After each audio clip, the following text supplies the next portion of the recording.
Inilah rekaman kompilasi memperlihatkan serangan drone Rusia yang sukses menabrak kendaraan lapis baja hingga personel Ukraina di garis depan.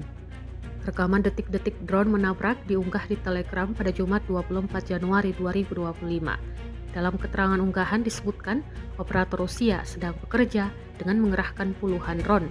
Satu persatu drone pun menabrak tentara Ukraina hingga melukai beberapa di antaranya, termasuk menghancurkan kendaraan lapis baja yang ikut ringsek ditabrak.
Download Tribun X sekarang, menghadirkan lokal menjadi Indonesia.